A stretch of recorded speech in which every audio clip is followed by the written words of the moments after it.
MBC는 다음 달 총선을 앞두고 격전지로 꼽는 지역구들에 대한 여론조사 결과를 차례로 전해드릴 예정인데요. 오늘은 첫 순서로 관심 지역 3곳의 표심을 소개합니다. 한강벨트 핵심 지역인 서울 동작을 지역구와 양당의 중량급 후보가 맞붙는 성남 분당갑, 그리고 낙동강벨트의 대표 격전지 경남 양산을 지역의 여론을 알아봤는데요. 윤수한, 김정우 두 기자가 이어서 전해드리겠습니다. 이른바 한강벨트의 관심 지역인 서울 동작을 지난 18대 총선 이래 내리 3번의 보수계열 정당이 승리했지만 지난 총선 민주당이 의석을 가져간 곳입니다. 국민의힘은 일찌감치 4선 의원인 나경원 전 원내대표를 낙점했습니다. 지난 4년간 멈춰버린 동작은 저에게 늘 무거운 숙제였습니다. 이제 동작을 다시 뛰게 하겠습니다, 여러분. 이 지역 재선 출신의 강력 후보에 맞서는 대항마 찾기에 민주당은 시간을 들였습니다. 윤석열 정부의 경찰국 신설에 맞서 총경회의를 주도한 유삼영 전 총경이 전략 공천됐습니다. 국정운영 심판에 부각시키고 있는 민주당은 지도부가 직접 유 전 총경 지원에 나섰습니다.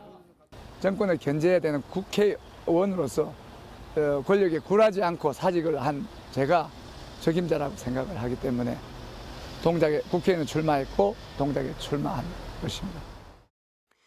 정치 신인 대 중진, 경찰 출신 대 판사 출신의 맞대결입니다. 이번 총선에서 나경원 후보를 지지한다는 응답은 50%로 37%를 기록한 유삼영 후보를 13%포인트 앞섰습니다. 개혁신당 한승민 후보는 3%였습니다. 반드시 투표할 것이라고 밝힌 적극적 투표층을 기준으로 하면 나 후보의 지지율이 51%, 유 후보가 42%로 격차는 줄었지만 여전히 나 후보가 우세했습니다. 경기 성남 분당갑에선 중량감 있는 여야 중진 정치인의 맞대결이 펼쳐집니다. 도전자는 노무현 전 대통령의 오른팔로 청와대 국정상황실장을 지낸 민주당 이광재 후보입니다. 제가 정말 열심히 해서 꼭 보답하도록 하겠습니다. 제가 청와대도 근무를 했었고 이 지역 현역 의원이자 3차례 대선 출마 기록을 가지고 있는 국민의힘 안철수 후보가 기다리고 있습니다. 다시 한 번 더 이제 우리 판교 테크노밸리가 부흥할 수 있지 않을까. 후보 지지도는 안철수 후보가 47%, 이광재 후보 39%로 오차 범위 안에 있었습니다. 개혁신당의 류호정 후보는 3%였습니다. 적극적 투표층에서는 안 후보의 지지율은 47%로 그대로였지만 이 후보 지지율이 46%로 초접전 양상으로 격차가 좁혀졌습니다. 비례대표 후보는 어느 당에 표를 줄 것인지도 물었습니다.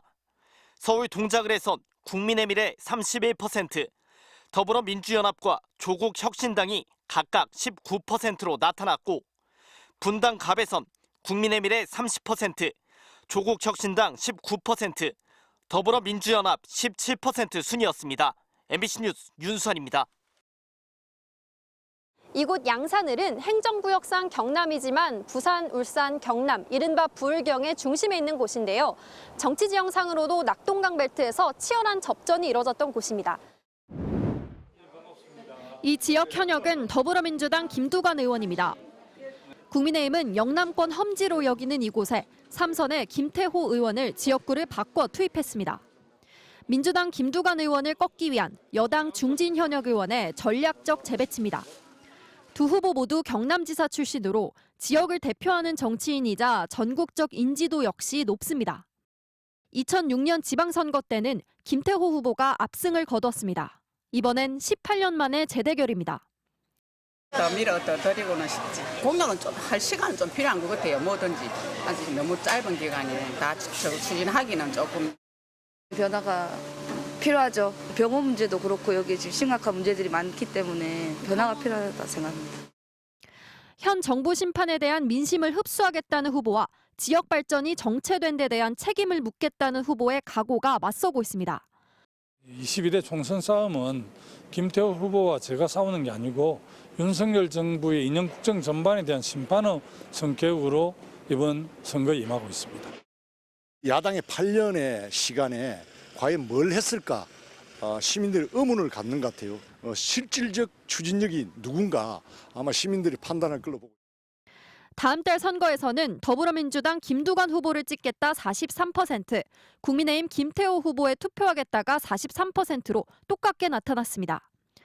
반드시 투표하겠다고 응답한 적극적 투표층에서는 더불어민주당 김두관 후보 49%, 국민의힘 김태호 후보는 45%로 격차가 조금 생겼지만 여전히 오차 범위 내 접전입니다. 갑과 을로 선거구가 나눠진 뒤 20대 총선부터는 민주당이 2%포인트 내외의 근소한 차이로 승리해왔습니다. 이번 총선에서는 비례대표 정당 지지율이 어떨지 조사해봤더니 국민의미래 32%, 더불어민주연합 21%, 조국혁신당 15% 등을 기록했습니다. 이번 여론조사는 MBC가 코리아 리서치에 의뢰해 서울 동작구 을 선거구에 거주하는 만 18세 이상 성인 남녀 500명과 경기 성남 분당구 갑 선거구 거주 만 18세 이상 성인 남녀 502명, 경남 양산시을 선거구 거주 만 18세 이상 성인 남녀 501명을 대상으로 지난 10일부터 이틀간 전화면접 조사를 실시했고 표본 오차는 95% 신뢰 수준에서 플러스 마이너스 4.4%포인트입니다. MBC 뉴스 김정우입니다.